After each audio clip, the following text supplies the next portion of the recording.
USCJ. It's your boy Jakeem. Really appreciate what you're doing for USC culture, man. Keep going.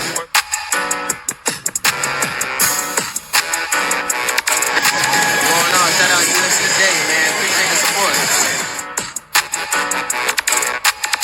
Shout out to USCJ, you know what it is. Thanks for love, man.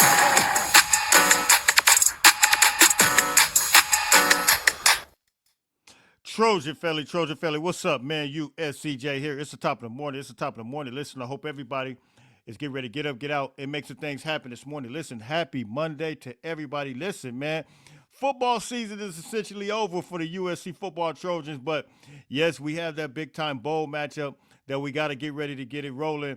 And I've seen a couple of things, man, as it relates to the bowl matchup, and I think USC can have, I'm going to tell you guys what I think should happen, but I want to show you real quick because it kind of paints somewhat of a picture with the new AP poll, what that looks like as to where USC could possibly be at. We want to get into that because I think when you see how these teams are positioned right now. Now, let me say this. The AP poll was always 99.9% of the time lost in the sauce, especially as it relates to USC.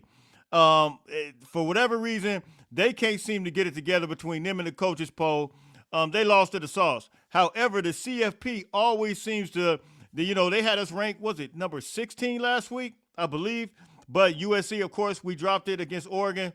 And as a result, we lost that position. But, you see here the AP poll now that just came out. You see what they have now, the top 25. And I'm sure the CFP will probably be different. But I think it's significant when you talk about the CFP. But Ohio State number 1, you see Indiana number 2, Georgia 3, Oregon number 4, Texas Tech number 5, Ole Miss. That might change because Lane Kiffin just took a job at LSU, and I think Ole Miss, they might count that as a loss. I don't know. We'll see how the CFP ranks those guys, but they got them at number 6 right now. But Texas A&M number 7.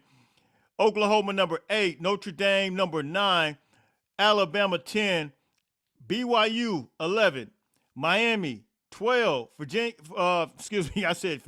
Vanderbilt 13, and then Texas. Now, I want to stop right here because Texas is a team. Now, I've been seeing different projections as it relates to the bowl matchups. Now, I've seen quite a few bowl matchups. They got us matched up with number 11 right now, BYU. And that's in the Alamo Bowl. That's 2 people that picked us to be in the Alamo Bowl against BYU. Now, my thought process, my theory is this, is that I want to see USC. I want to see us matched up. And BYU's a big team, a big-time team. But one thing that I've learned even with our team, and this is just, it could be anybody. I've learned that we've played down to competition. Not saying, and I'm not putting BYU down. I know they're tough. The coach, first of all, is a very tough-nosed coach. He's a phenomenal coach. I've loved him for a long time. He's been around for a long time. Matter of fact, I think he beat us when Clay Helton was there, when we played against BYU. That's when we had quarterback Keenan Slovis. If I'm not mistaken, I think that's how long he's been around. BYU has always had tough, hard-nosed football teams. We know that. But from a brand standpoint, here's a couple things I want us to take a look at. Texas, in my opinion, and I saw where in the Music City Bowl in Orlando, Florida, I think they had Texas versus Michigan. Now, I personally think from a viewership standpoint, that Texas USC in Orlando, Florida, in the Music City Bowl, that's the matchup I think we should be aiming for and politicking for and shooting for, because that's I would love for us to play against a quarterback like Arch Manning and a team like Texas and Steve Sarkisian. I think that would be a phenomenal matchup. I think that's a game that these guys will absolutely get up for. These guys will just be like, yeah, man, we're going to play against the Longhorns. You guys know we lost in the national championship. Well, let's don't ever forget, those who are old enough to remember, Vince Young's knee was down, and they never called it. Instant replay wasn't there. That's a whole nother story. But I think the Texas, now you guys could drop the comments, and I want to know from you guys, in the Music City Bowl of USC because we're ranked higher than Michigan right now in the new AP poll. And the fact that we beat Michigan, I'm sure we're gonna be ranked higher than Michigan in the new CFP poll. So with that being said, and I know traditionally, I know some people might put this in the comments. The Pac-12 still has a contract. Well, the old Pac-12 or whatever. Teams from the Alamo Bowl and the Big 12 are supposed to match up with each other in the Alamo Bowl, and that's why a lot of people are projecting that. But I'm not sure if they will be able to work that to where we would be able to play Texas, because I think personally that Texas game will be a phenomenal game. Now here's the other part that I want to ask you guys. The other part is Utah, number 15 Utah versus USC. How about running back with them? How about running back like we owe Coach Ty Willingham? You guys know when Caleb Williams was here. Don't forget, they cheated us. They cheated us like crazy when we went to Utah. You remember that? I think it was Caleb Bullock. Somebody, I can't remember if it was a fake leg. It was something crazy. I can't remember the penalty offhand, but they cheated the heck out of us. That was when Caleb Williams, that's when we went down there and, we were balling. And then, of course, Caleb Williams had the hamstring pull or whatever, and we lost to them in the Pac-12 championship. But I would love to run it back. How about you guys? Would you guys love to run it back with Utah in the Alamo Bowl? Would you like that matchup or BYU matchup?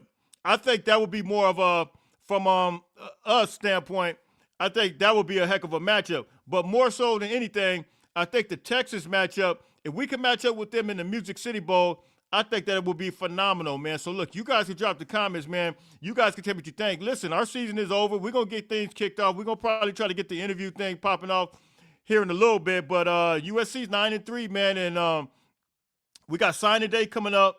We got, and just think about it, man. These guys are the guys that are doing the signing day.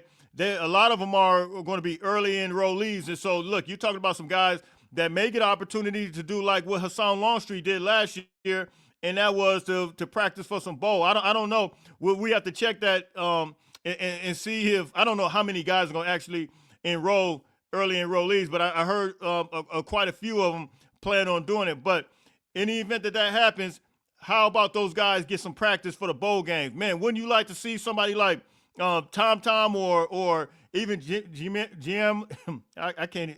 Winfield, Big D tackles, get some scout team practice against this offensive line, or wouldn't you like to see Deshaun Rideau or Sean Austin, somebody like that, or even Everett Hill? You get him at some cornerback play. You get a chance to see these guys, Talanoa and Ely at the linebacker spot. Tron Baker, all of these guys, man, that are coming in.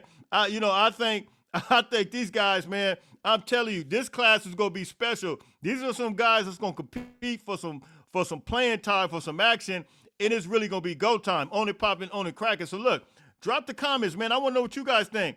Would you guys like to see USC matched up against Texas in the Music City Bowl in Orlando over Michigan? Because they got them projected right now against Michigan. But I'm out of here, man. Until later on, listen, everybody stay blessed. Fight on, fight on, fight on.